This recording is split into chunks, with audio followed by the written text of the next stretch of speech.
Randy, I wanted to thank you for joining us as we kick off our United Way campaign here on campus at UT. You have traditionally been a terrific supporter of the United Way, and it begs the question, why do you give?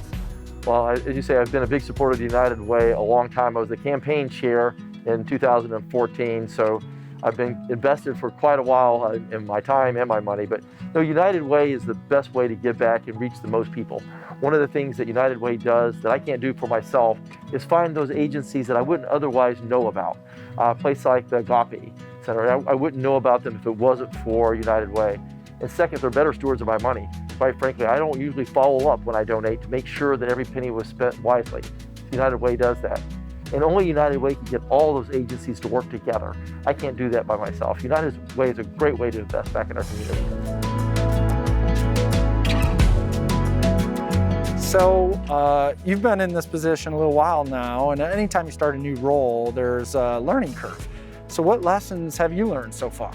Well, on the positive side, the University of Tennessee across the state impacts so many lives in so many ways. We've got so many resources to make a difference in the state.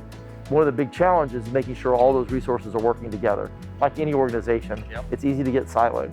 So one of my jobs is to bring connectivity and make sure we're all working together, not unlike what United Way does with the agencies across our community. So you've got an office here on campus, and I know you're a runner.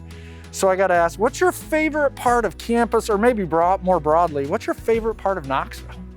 Oh, well, I love all of Knoxville, but I think beyond just the physical aspects of the revitalization of downtown and the old city, the beautiful campus renovations that we've done over the last decade, I think it's the people.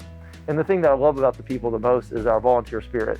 I think the University of Tennessee is named the volunteers for historical reasons, but it's also part of our culture. We have a culture of volunteerism. Like when we created Tennessee Achieves 10 years ago, and we needed volunteers, or today, we create the UT Promise and we need volunteers to be mentors, people step up. It's who we are. It makes me proud to be a Tennessean, to be a Knoxvillian, to be a volunteer.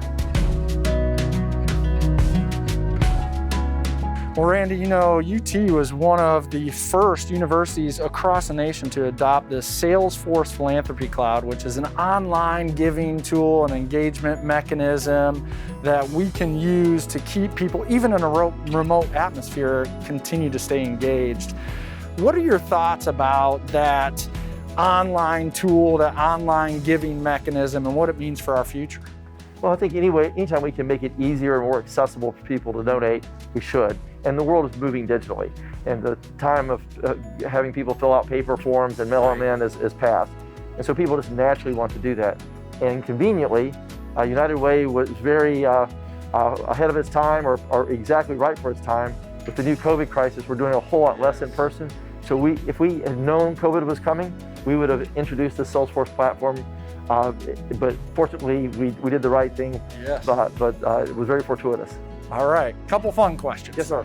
If you couldn't be a UT fan, and I know you're going to be cheering big for UT this fall, but if you couldn't be cheering for UT, who do you cheer for? Well, if I couldn't be a UT fan, then I just wouldn't be a fan. But but the good news is UT encompasses 3 schools. So we also have the UT Martin Skyhawks, we have the UT Chattanooga Mocs, and then the UT Vols. So on almost every given Saturday, UT wins. That's right, that's right.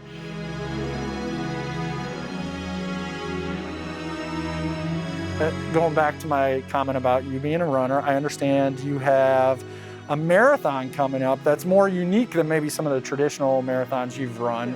It's in Antarctica. Yeah. And so I have to ask, what do you wear in a marathon in Antarctica? Well, that's a popular question because it's going to be about -20 degrees with some wind. And so everybody asks, so if you're running a marathon in Antarctica, what do you wear? And my answer is, I'm going to be wearing orange, of course. I love it. I love it. So to wrap up, Randy, I want to say thank you. Thank you for your time. But as UT faculty and staff considering a gift to United Way, to this community, any words of wisdom or advice for you? Just the University of Tennessee is so ingrained and engaged in our community that there's not a division between the university and the community. We're all in this together. And by supporting United Way, it's the best way we can give back to our community. All right. Randy, thank you so much for your time. We really appreciate it. And go Vols. Go Vols. Thank you.